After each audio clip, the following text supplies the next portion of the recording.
binabati sa inyong lahat. Narito bumuli tayo para makapaghandog ng isang magandang storya na maaari po makapagbigay po sa inyo ng magandang aral. Ako nga pala si Miralia.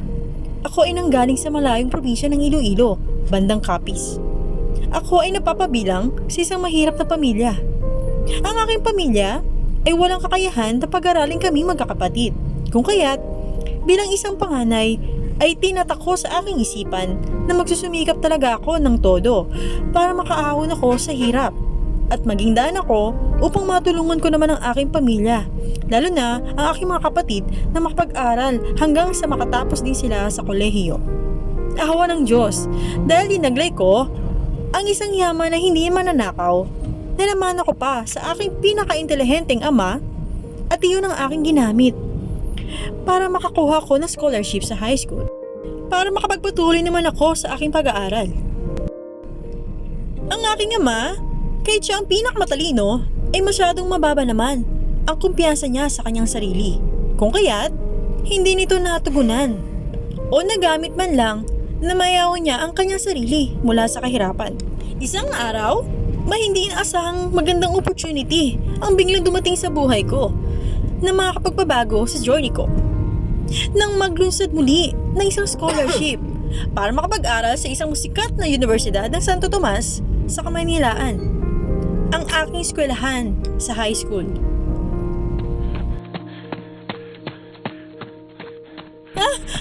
Itay! Dali! Nasaan kayo? Ni Inay! May nais akong ibalita sa inyo!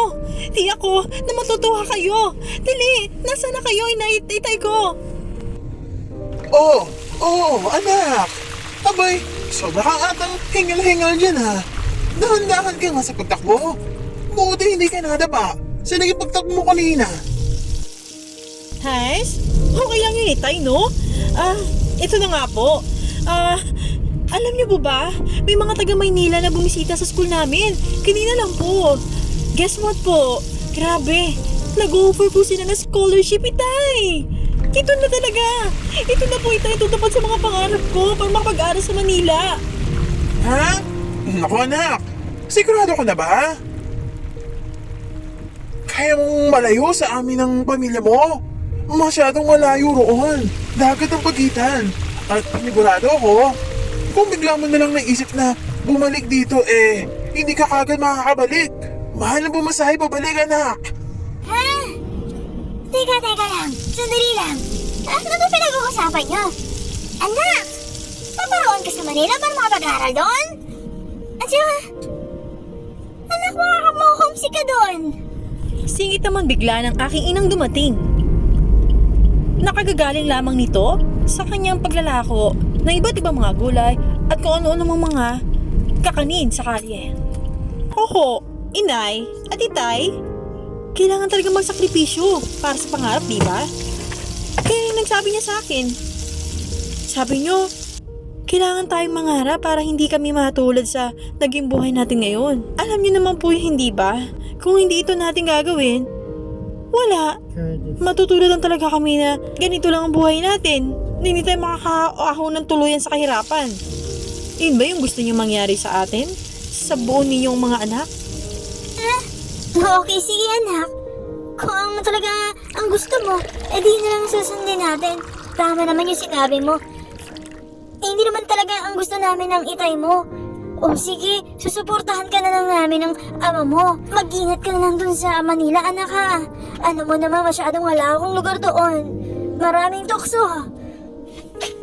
Baka mamaya, magpadala ka sa tukso at ayun na magiging daan para hindi mo matupad ang mga pangarap mo. Magpapadala ka sa tukso at magiging mahina ka roon, anak. Huwag po kayong mag-alala, Inay at Itay. Hindi po mangyayari yun. Kasama ko po ang Diyos na paparoon at gagabay sa akin para po ilayo ako sa kanumang maaaring tukso ng aking maabutan doon. Huwag po kayong mag-alala at maraming salamat po sa suporta na ibinigay niyo po sa akin at sa inyong pagpayag. Titiyakin ko po sa inyo na hindi ito masasayang. Huwag po kayong mag-alala, mga mahal kong magulang. Tutulungan ko po kayo. Kailangan ko lang po talaga na tulungan ko yung sarili ko ngayon. At tutuparin ko po yung pangarap ko.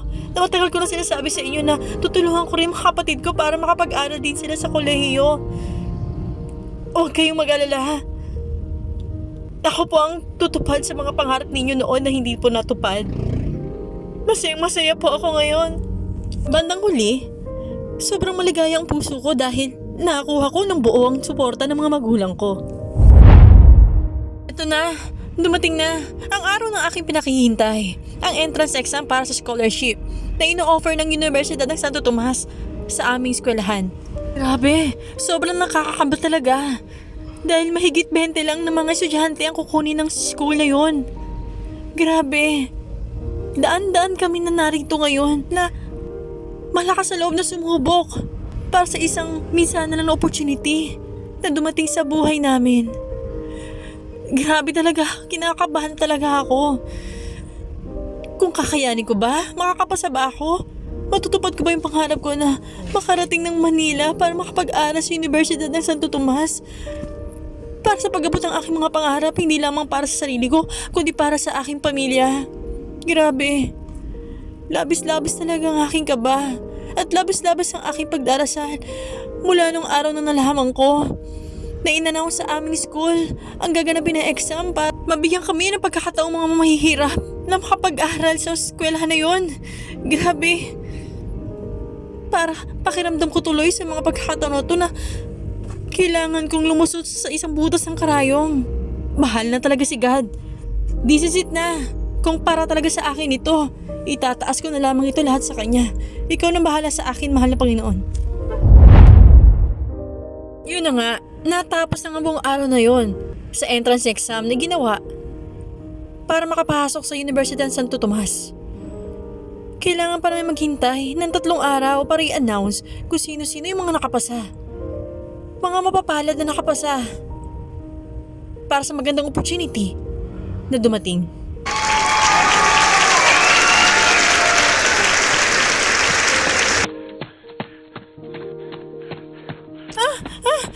Inay! Itay! Inay! Itay!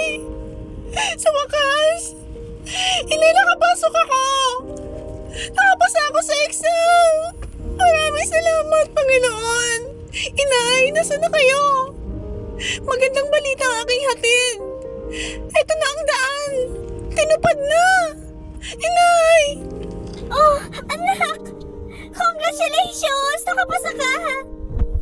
Mahal na Panginoon! Nagpapasalamat kami at pinasan yung aming anak! Mahal! Mahal! Nakapasa ang anak mo! Magdiwang tayo!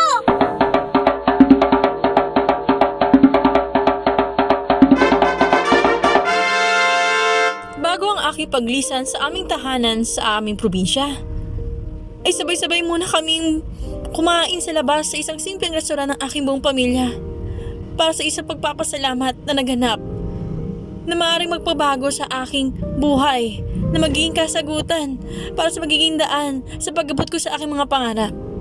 Pagkatapos na yun, ay naroon na nga at nagtungo na nga kami sa Maynila. Kasama na lahat ng mga nagsagawa ng exam sa aming eskwelahan sa high school.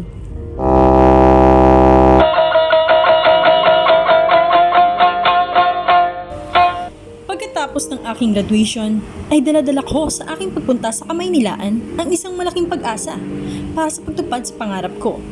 Subalit, ang hindi ko inaakala ay yun din pala ang magiging daan para sa isang nag-aabang na pangyayari na gigimbal sa buong buhay ko na magdudulot ng isang matinding bangungot sa aking babauning alaala.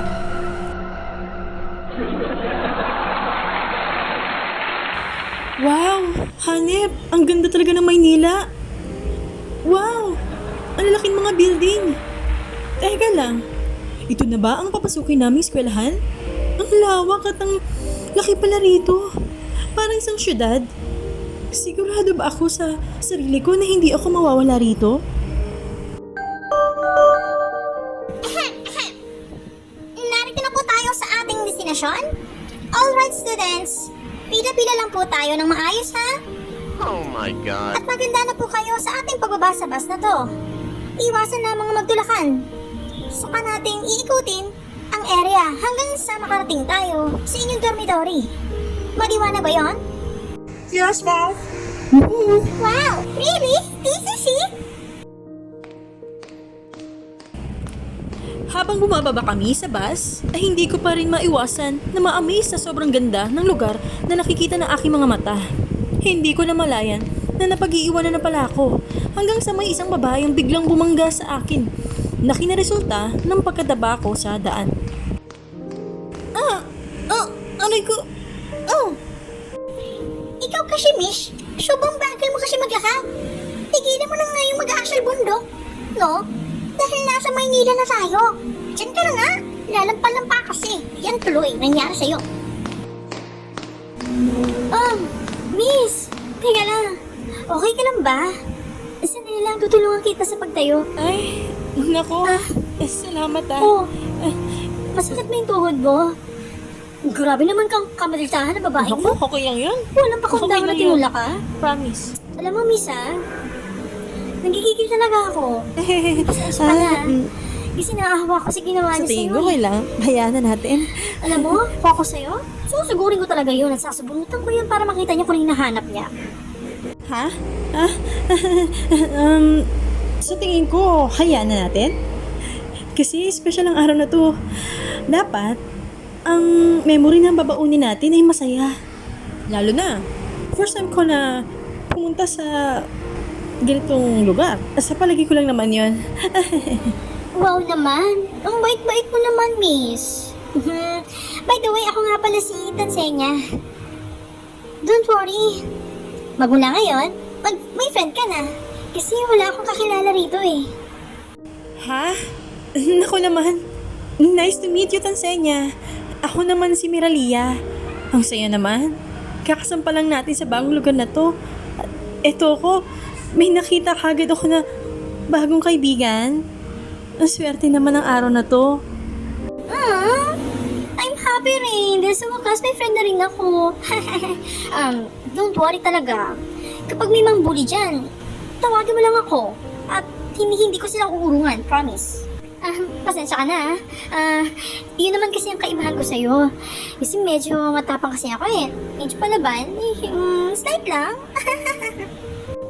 Oh, wait! Friendship! Halay! Magmadali na tayong sumunod sa mga kasamahan natin. Bago pa tayo tuloy mawala. Dili! Excited na ako makita. Yung magiging dormitory natin. Dili!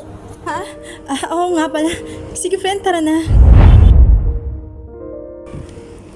Sa kabila ng pangit na pangyayaring iyon, ay doon ko nga nakilala si Tansenya na una kong naging kaibigan sa lugar na iyon.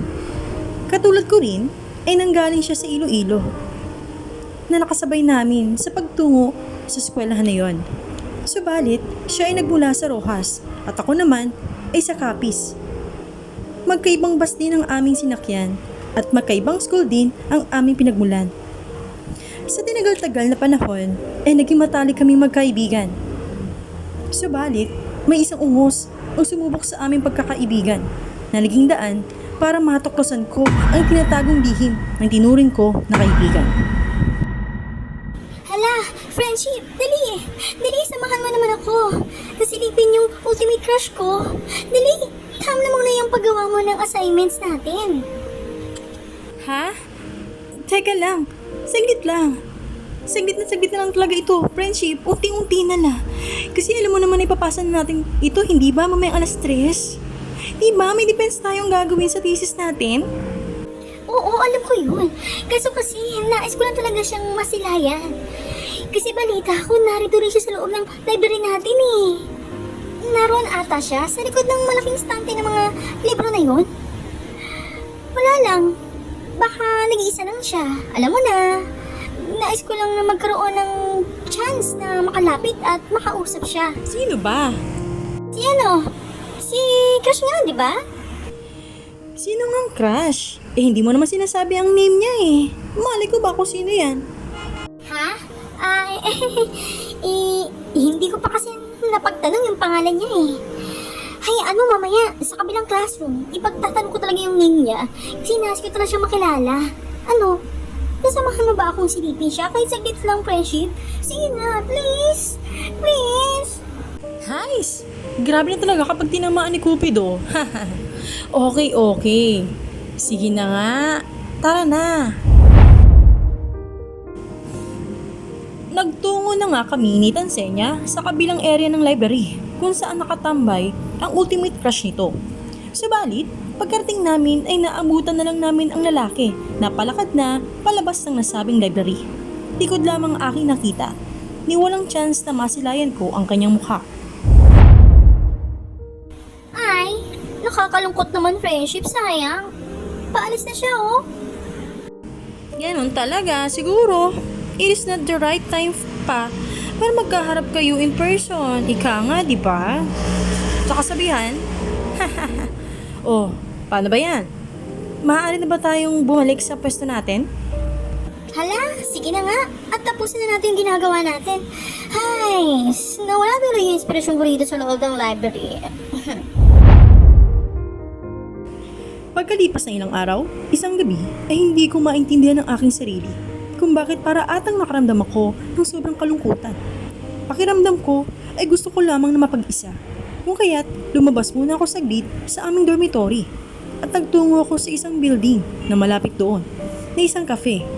Saka ako nagpunta sa terasa na paborito kong tambayan. Saka ako nagmuni-muni mag-isa habang nakatingin sa kagandahan ng buwan. Kalaunan ay hindi ko namalayan na bumabagsak na pala ang mga luha ko sa sobrang lungkot na nararamdaman ko. Nang biglang may naramdaman ako na may isang taong nakatayo sa aking likod. Saka ito nagabot ng isang panyo na sinabayan pa ng isang baso ng inumin na sobra ko namang kinagulat. Miss, huwag ka sana matakot. Nagbagandang loob lang ako na lapitan ka kasi napansin ko na umiiyak ka. Hindi kasi ako sanay na makakita ng isang babaeng umiiyak. Kaya lumapit ako. Hopefully, hindi ka magalit sa ginawa ko. Naway tanggapin mo sana itong panyo at inumin para gumana yung pakiramdam. Ha? Naku, hindi ho ba nakakahiya? Maraming salamat dito ah. Gusto mo ba ng kausap? I'm offering myself to accompany you. Pwede kita samahan mo na rito. Don't worry, harmless ako. At saka, magka-schoolmate tayo. Diyan din ako nag-aaral sa UST. Teka lang ha. May ipapakita lang ako sa'yo. Ito, yung ID ko. As a proof lang. Kasi, baka isipin mo, masama akong tao eh. Nako, hindi okay lang. Hindi ba nakakahiya dahil naaga ko ang oras mo? Ha? Naku, okay lang. Actually, matagal na kita napapansin sa school. Baka ko lang hindi mo napapansin. By the way, my name is Iradeo. Sorry, nabulol ako. Doon lang ako sa kabilang classroom nyo. Di ba section 1 kayo? Nasa section 2 lang kami. Ganun ba? Kapansin-pansin pala ang katulad ko. Hindi ko in-expect yun. Nako. Wala akong masamang ibig sabihin doon ha.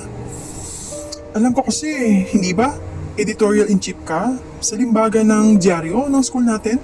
At saka, mahilig ka rin sumali sa mga extracurricular activities ng school natin. Doon kita unang napansin. Ang galing-galing mo nga eh. Hindi mo na itatanong, isa akong nihimong tagahanga. Fun ba? Napakahusay mo kasi. Ha? Nako, napakarami mo na palang alam tungkol sa akin ha. May stalker na pala ako ha. Nako. Baka masama naman ang iniisip mo ha. Maraming kayang nakakilala sa'yo, hindi lang ako. Kaya huwag ka na magtaka kung ganun na lang yung mga nasabi ko. Kasi nasa public figure ka. Oho! Nice! Ayan! Nakakasmile ka na. Buti naman.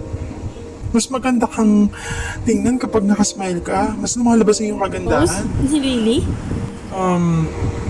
Kung ano man ang dinaramdam mo, huwag mo masyadong i-depress ng sarili mo. Basta isipin mo na lang na mas strong ka kasi sa mga problema na dumarating sa buhay natin. Okay. Maraming salamat sa advice ha. Namimiss ko lang kasi yung family ko sa province. Kaya siguro, bigla-bigla ako na lamang naramdaman ang ginawa kong breakout ngayon.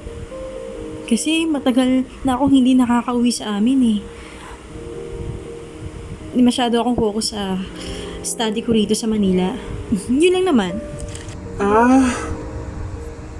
Same pala tayo ng sitwasyon ngayon. Actually, di naman ako taga rito sa Manila eh. Taga-province din ako. Sa Bataan,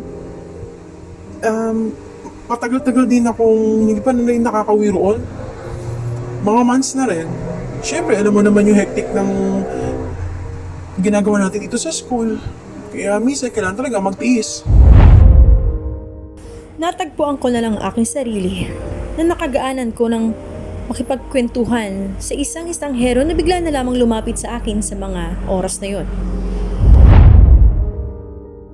Pagkatapos ng pagkakataong yon, isang araw ay mayroon na lamang akong nabalitaan sa isa naming kaklase na nagpatindig ng todo ng aking balahibo.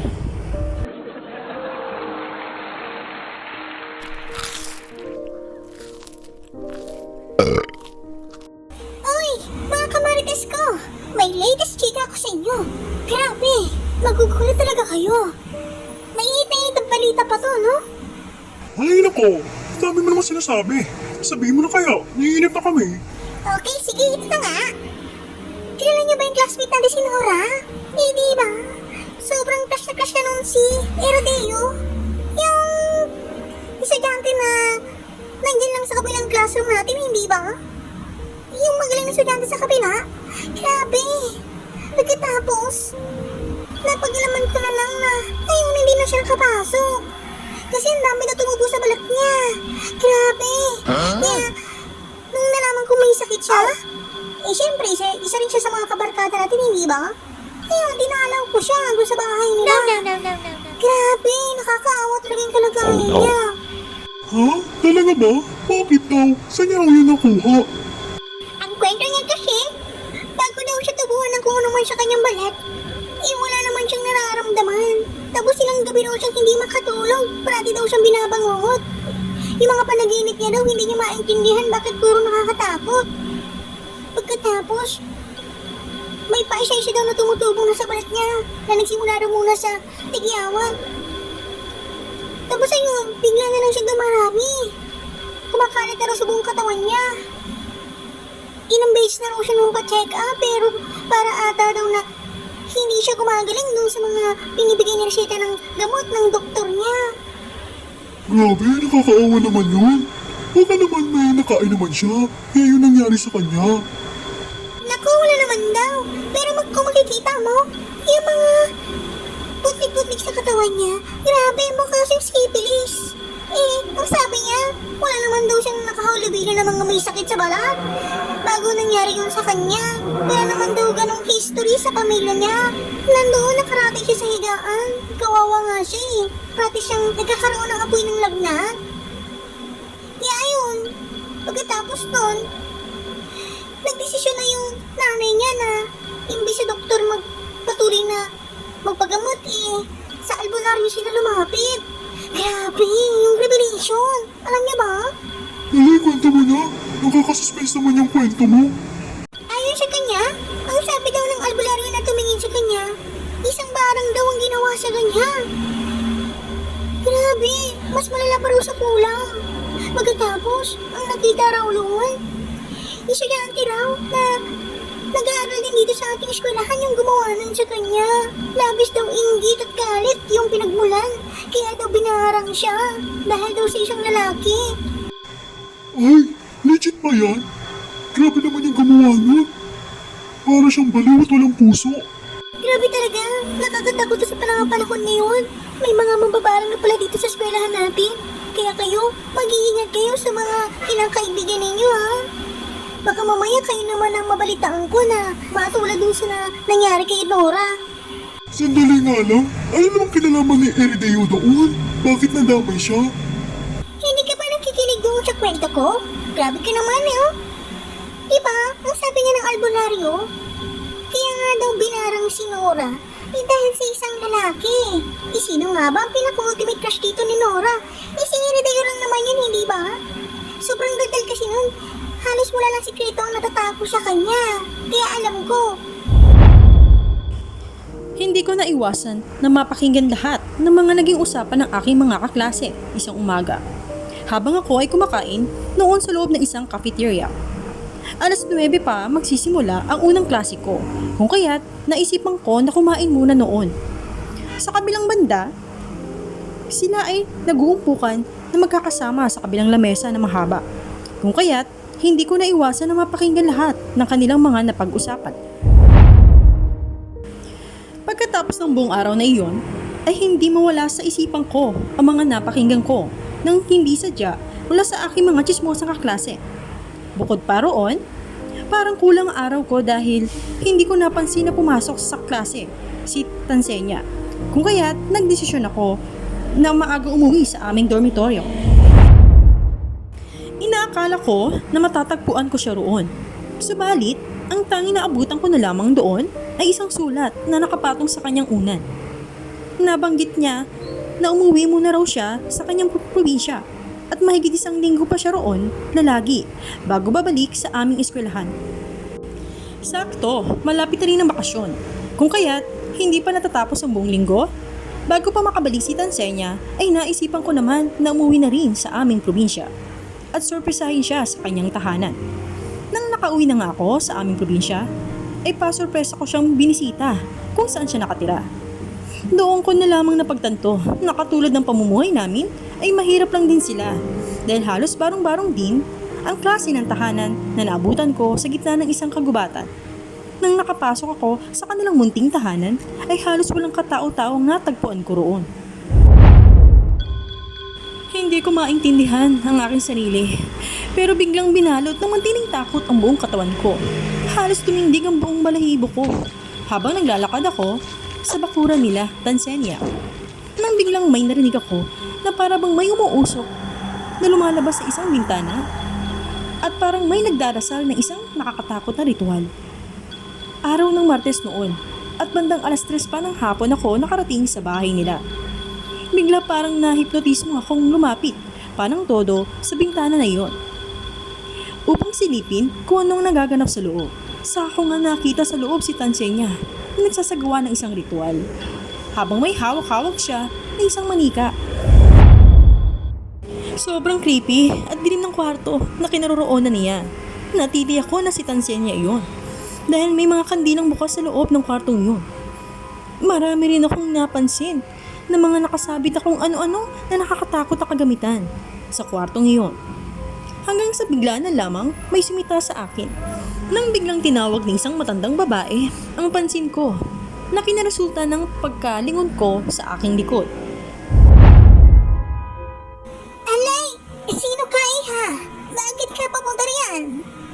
Trespasser ka ba? At basta ka na lamang pumasok dito sa property namin. Ho? Hindi naman po sa ganon.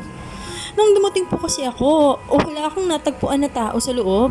Pasensya na ho, kung basta na lamang ako pumasok dito nang tuloy-tuloy na walang pahintulot. Siya nga po pala, kaklase ko ho si Tansenya. Narito po ako para sana bisitahin siya.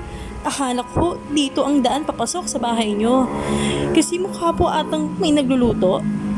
Sarado po ang pintuan sa unahan. Sorry po talaga. Pagkalipas pa ng sandali, bigla na lamang sumulpot si Tansenya sa likod ng matandang babae. Oh, Miralia! Napadalaw ka. Bakit hindi ka naman nagsabi na paparito ka pala? Di sana, pinagutuan kita ng makakain kayo na pang tanghali. Naghintay ka ba ng matagal? Pasensya ka na ha. Galing kasi kami ni Inay sa palengke. Di ba magluluto pa lang kami ng pagkain eh. Ha? Ganun ba? Akala ko kasi may tao rito eh. Kaya dito ako kagad nagtungo. Pasensya ka na ha, Tansenya. Nako girl, walang tao riyan. At saka, mali ang daan mo. Magpunta ka na rito dali sa amin. Dahil may aso kami riyan. Baka bigla ka na lang sakmalin kapag nakita ka niya. Sige ka. Siguro natutulog lang yun o nagtatago o kahit hindi ka kagad napansin. Wala na nga akong nagawa kundi ang lumapit sa kanila. Pagkatapos ng buong bakasyon na iyon, ay para atang nag-iba na ang tingin ko kay Tansenya. Hindi ko naiwasan na matakot sa tuwing kasama ko siya. Hindi ko na magawa pang i-share sa kanya ang mga nababalitaan ko sa school namin na mga kaklase namin na biglaan na lamang nagkakasakit saka napapalipat ng ibang eskwelahan. Dahil tiyak ko na may kinalaman siya sa mga nangyayari sa kanila. Hanggang isang araw ay may bigla na lamang nagpadala ng isang bouquet ng pulang bulaklak sa loob ng classroom namin na pinabot pa sa akin ng mismong araw ng Valentine's. Hi, Miss Maria. May nagpapaabot po nito sa inyo? Ha? Sigurado ka ba na para sa akin yan? Wait, huh? Wow naman! Miralia! Napakaganda naman yan. Nakakaingit ka naman. Buti pa sa'yo, may nagpapaabot ng bulaklak. Kasi masyado ka ng sikat sa school eh. Dahil sa pagiging editor-in-chief mo. Sa limbaga ng dyaryo ng school natin. Sana all na lang. Tara, dili! At tanggapin mo na yan. Ano pa hinihintay mo? Sayang naman yan kung hindi mo tatanggapin eh. Napakamahal kaya ng pagbili dyan. Tama naman ako, di ba, Helen? Oh ha? Nakita mo naman na wala akong kinalaman dyan. Hindi ko alam kung kaninong galing yan eh. Dahil pinilit mo ko na tanggapin yan, okay sige, tatanggapin ko. Oh, wait lang. Masensya ka na kung atribida ako. Sandali lang, may napansin ako, may nakalakip na envelope. Oh, ako na magbubukas ha. Para sa'yo to. Etchusera talaga ako eh, no? Okay, ito na, babasahin ko na ha. Para sa'yo to. Para sa idol ko, na si Miss Editorial-in-Chief, na si Miss Miralia. Happy Valentine's Day. Hopefully, kung may time ka, paunlakan mo sana ang invitation ko mamaya na magkita tayo para kumain sa labas. Marahil, hindi na ako iba sa'yo kasi nakilala mo na ako. Ha? Lisensya ka na kung nahinto ko. Sige, tutuloy ko na. Mula nang tayo nagkausap sa terasa ng cafe noon, nang sinamahan kita matapos kitang makita na umiyak. Matagal na kitang iniidolo at sumusuporta sa lahat ng mga limbaga ng dyaryo na ginagawa mo ng school natin. Sa katunayan, marami na akong naging collections ng mga nilathala mo. Sana naman pagbigyan mo ang kahilingan ng isang avid supporter mo. Matagal ng fan mo. Hehehe. Sa araw ng Valentine's. Sincerely yours. Teka. Ha? Eriteo? Ng section 2?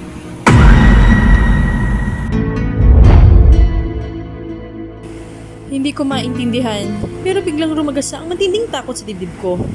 Dahil habang binabasa iyon ni Tansenya sa aking harapan, ay nagbabago ang aura at ang ekspresyon ng mukha nito.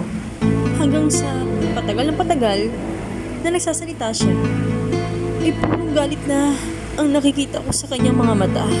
Subalit pinipigilan niya lang iyon. Halos napapansin ko na rin na parang namumuo na ang butil ng mga luha sa kanyang mata. Pero pinipigilan niya lamang iyon na bumagsak. Oho, Merilia? Nagkakilala na pala kayo ng matagal ni Erideo? Bakit hindi mo man na sinabi sa akin? Sandali lang ha. Bigla kasing sumakit yung tiyan ko eh. Baka kailangan ko pumunta muna sa CR. Sige, masensya ka na.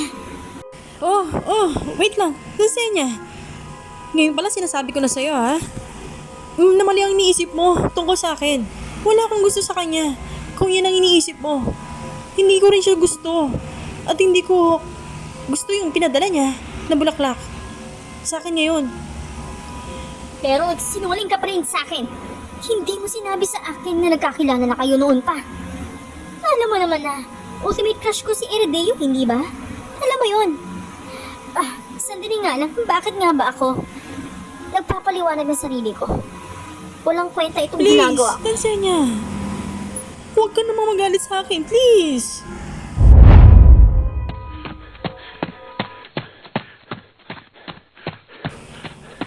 Hinabol ko si Tansenya kung saan siya pupunta.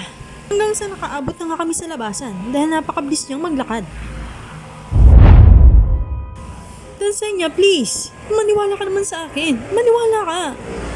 Yung pagkikita namin yon, nangyari na yun bago mo pa sinabi sa akin na si Irideo ang ultimate crush mo. Hindi ko alam yun. At saka, hindi ko na talaga binalak pa na sabihin sa'yo kasi ayoko masaktan ka. Ayoko magbagong tingin mo sa akin.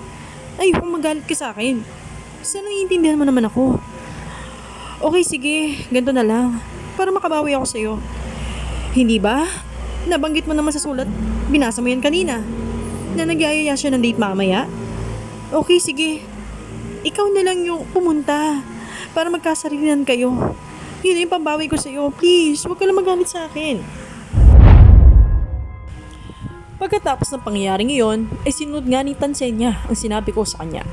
Kitang-kita ko sa kanyang mga mata ang sobrang pagka-obsess nito kay Irideo. Sa terasa ng cafe, kung saan ang lugar na paborito kong tambayan, ay nagtungo si Tansenya.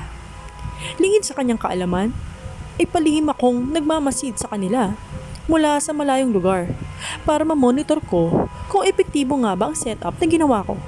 Sobrang ganda ni Tansenya. Talagang pinaghandaan niya ang pagtatagpong iyon sa kanyang unang date na magaganap kay Irideo. Noong gabing yon, ay nagpa-reserve pala si Irideo ng pandalawahang upuan para sa kanila. At may mga masasarap din pala na pagkain ang nakahain sa lamesa. May nakanda ulit na isang bouquet ng bulaklak na pula muli sa lamesa na ibibigay niya pagkarating kanyang inaasahan na si Miralia.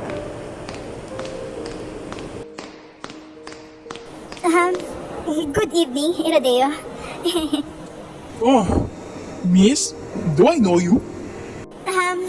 Pasensya na.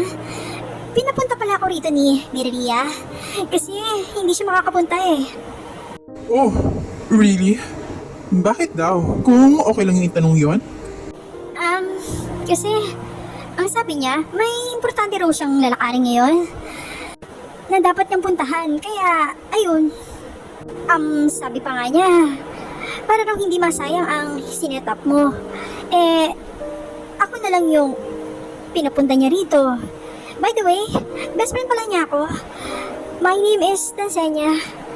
Ah, okay. Oh, by the way, napakaganda naman ng sinetup mo. Oh, oo nga eh. Sayang at hindi na sila yun ni Miralia ito. Oh, by the way, please have a seat. Bigla na lamang pumunta si Irideo sa kabilang upuan para akayin na makaupo si Tansenya. Saka naman siya umupo sa kanyang harapan. Sige. Kain ka lang ah. Sakto. Medyo mainit-init pa yung pagkain natin eh. Okay lang ba na magtanong? Yeah, sure. Pasensya ka na. Kung magiging prank ka ako may gusto ka ba kay Miralia? Kung kaya't niyaya mo siya ng date ngayon? Oh, wow. Hot seat ako ngayon ah. Pero well, sige, okay lang. Yeah, matagal na, ilang months na rin. Ngayon, sana ako magkukonfess sa kanya para sana magpaalam kung pwede ba manligaw sa kanya. Ha? Ganun ba? Ano bang nagustuhan mo sa kanya? She's very intelligent or artistic and talented. And mostly, very inspirational siya sa lahat ng tao. Lalo na sa mga students na nag-aaral dito sa school natin. Dahil sa mga inilalathala niya ng mga dyaryo ng school natin. Habang pinapakinggan ni Yon ay Tansenya mula kay Irideo, ay halos mapunit ng todo ang puso niya sa sobrang sakit na kanyang nararamdaman. Rumaragasan na ngayon ang sobrang inggit at galit sa puso niya para sa akin. Halos nangingilid na nga ang mga luha niya sa kanyang mga mata. Kung kaya't, Miss, Nasenya? Okay ka lang ba? Napapansin ko na naiiyak ka na. May nasabi ba akong pangit na hindi mo nagustuhan? Ha? Oh, no. Hindi naman ako naiiyak, no? Hindi kaya... Maling akala ka lang, no? Siguro kaya ganito. Baka lang sobrang lang akong natatouch sa mga sinabi mo para sa best friend ko. Ang lupit pala na pagkagusto mo sa kanya. Ako, napapasana all ka na lang talaga. Ha? Naku, hindi naman. Salamat ha. Paano pala kung hindi kanya gusto? Maaari ka namang magkagusto sa ibang tao, hindi ba? I really like her deeply. Hindi ako susuko hanggang sa matanggap niya ang puso ko. Biglang hinawakan ni Tansenya yung kaliwang kamay ni Iradeo na nakalapat sa lamesa. Paano nga kung totoo yung sinabi ko? Hindi kanya gusto, Iradeo. Di bale, sinabi niya yun sa akin lang kanina. Kaya nga ako pumarito eh. Para sabihin niya yun sa'yo. Masyado lang talaga siyang advance sa mag-isip. Ine-expect niya na kasi na manliligaw ka. Kaya bigla ka nalaman nagyayaan ng date sa kanya. Kaya, yun ang sinabi niya. Bago pa man din mangyari yun eh, gusto niya na kagad ikaw unahan. Sure ka ba na sinabi niya yun sa'yo? I think mas mainam kung maririnig ko yan mismo mula sa kanya. Naging awkward ang sitwasyon nang biglang tinanggal ni Iradeo ang kanyang kamay mula sa pagkakahawak ni Tansenya. Saka siya umiwas ng tingin. Pasensya ka na kung hinawakan ko yung kamay mo. Natrans kasi ako eh. Grabe, ganito pala ang pakiramdam kapag nakaharap mo na sa personal ang taong nagpapakilig sa'yo. Ha? What do you mean? Wait lang may I excuse myself? Punta muna ako sa comfort room. Saglit lang. Nang tumayo at palakad na si Iradeo palayo kay Tansenya, ay saka naman biglaan ding tumayo si Tansenya at sumigaw sa kanya. Iradeo, please, ako na lang. Sa akin mo na lang ito ang attention mo. Huwag mo lang pahirapan pang sarili mo sa isang tao na hindi naman kaya suklian ng effort mo. May iba pa naman dyan eh. Kanino? Sa'yo? Gaya ng sinabi mo? Bakit naman hindi? Alam ko, masyadong makapal ang mukha ako. Kaso kasi, matagal talaga ako naghintay ng chance para makalapit at mapansin mo. Ang tulad ko, Iradeo. Matagal na kitang gusto. Teka miss, pwede ba magtanong? Ano yun? Umamin ka nga, stalker ba kita? At balak ko talaga na sinain ang plano ko ngayon. Kaya siguro nag-gate crush ka. Saka nagpanggap na best friend ni Miralia. No! I'm telling the truth! Hindi! Hindi ako nagsisinungaling sa'yo. Naku miss, impostor ka ha? Bakit mo naman sinira ang magandang plano ko para kay Miralia ngayon? Ay, I think kailangan na natin tapusin ang gabing ito. Sige, mauna na ako. No! No, Iradeo! Hindi ako impostor! Paniwala ka sa akin! Bigla na lamang nag-walkout si Iradeo at naiwan nag-iisa si Tansenya. Wala sa plano ang ginawang pag-uwi ni Tansenya sa kanilang probinsya ng gabing yon. Nang nakarating na siya sa kanilang bahay, Hayop ka, Miralia! Kasalanan mo ito! Sinadya mo akong papuntahin kay Iradeo sa date ninyo para ipahiya ako! Kasalanan mo ito! Pinahiya mo ako sa kanya! Hindi ko matatanggap ang ginawa mo ngayon! Magbabayad ka sa akin! Magbabayad ka, Miralia! nang gabing iyon, bandang 2:00 ng madaling araw, bigla na lamang akong nagising ng alanganin sa oras. Halos matindi ang kabog ng dibdib ko. Saka ako nakaramdam na para bang may kung ano man ang nakatayo sa bawat gilid ng higaan ko. O kaya, dali-dali ko nalang binuksan ang ilaw ng lampara ko. Subalit wala naman akong natagpuan na tao. Hanggang sa lumipas ang buong magdamag na iyon na hindi na nga ako nakabalik sa pagtulog ko.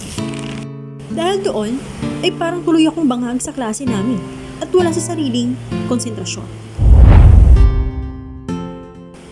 Lumipas pa ang ilang linggo na ganun pa rin ang nararamdaman ko. Kung kaya't sinubukan ko na magpatingin sa doktor. Lahat naman ang nireseta ng doktor ay ininom ko. Subalit hindi pa rin ako nagdo-normal. Hanggang sa hindi ko na nga nagagampanan ng maayos ang trabaho ko bilang isang editorial-in-chief ng limbagan ng dyaryo sa loob ng school namin. Hanggang sa natanggal na nga ako sa pwesto. Ang masaklap pa doon, unti-unti na nga nagbabago ang itsura ko. At para bang nagmumukha na akong matanda. Dahil sa nararamdaman ko na para bang may sakit na ako. Hanggang sa bigla na lamang akong sumuka ng dugo na may kasamang ipis. Dahil doon, bumalik sa isipan ko ang mga naganap sa ilan pa namin mga kaklase noon na binarang ng dati kong kaibigan na si Tansenya. Saka ako nagdesisyon na umuwi muna sa aming probinsya para ipalam na ito sa aking pamilya. Inay! Inay! Tulungan niyo ako, hindi ko na kaya. Anak! Anak! Bakit ganyan ang itsura mo? Halos hindi na kayo nakilala. Inay, tulungan mo akong makahanap ng pinakamagaling na albularyo. Palagay ko'y binabarang ako. Ha, anak? Sigurado ka ba? Inay, nagsusuka na ako ng dugo na may kasamang ipis, Inay. Wala naman ako nakakain sinong pagkain doon eh. Inay, nakakita na rin ako ng mga napakaraming ipis sa loob ng dormitoryo namin, lalo na sa gabi. Kumakalat sa higaan ko. Nakakahiya na nga sa mga karumate ko roon eh. Nawiwirtuhan nila sa akin. Hindi ko naman ako makasikaw ng todo doon. Wala nakakaintindi sa sitwasyon ko. Hindi na nga rin ako nakakatulog na maayos sa gabi. Inay, piling ko may gustong pumatay sa akin. Oh, anak ko. Kumapit ka lang at tutulungan ka namin. Yung tita mo na nakatira sa Sikihor, spiritual healer yun eh. Napakagaling nung anak. Itinalapit kita roon. Kailangan lang natin pumunta roon sa Sikihor, anak. Teka nga, at bukas rin eh, paparoon tayo para mapagamot sa kanya.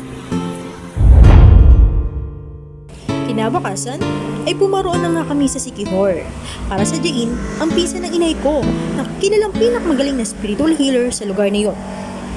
Nang sinisimula na ang aking gamutan, ay sinubukan niyang hulihin ang kasalukuyang nagbabarang sa akin hanggang sa nahuli niya nga niya ito at nakipag-usap ito sa kanya. Ikaw! Magbabarang ka! Sino ka? Bakit mo binabarang pamangkin ko? Walang hiya kayo. Hindi nyo malalaman kung sino ako. Ganun ba? Ipapatay na lang kita. Sobrang sakit. Ang init. Tama na. Tingnan nyo na yun. Ang sakit. Di magpakilala ka na. Sino ka? Okay, sige na nga. Ako si Tansenya. Kalaunan, nakumpirma ko nga na ang dati kong kaibigan na si Tansenya ang nagbabarang sa akin. Dahil sa labis na inggit nito at galit nang dahil sa isang lalaki. Nagmatigas pa rin ito at hindi pumayag na mapatanggal lahat ng pananakit nito sa akin sa pamamagitan ng barang. Kaya tuluyan na siyang pinatay ng spiritual healer ko na kamag-anak. Bandang huli, tuluyan na nga akong gumaling at nagdesisyon na akong bumalik sa aming probinsya para doon na ipagpatuloy ang aking pag-aaral sa kolehiyo kapiling ang aking pamilya na may scholarship pa rin. At doon na nga po nagtatapos ang ating isinudulong kwento na horror story para sa inyo.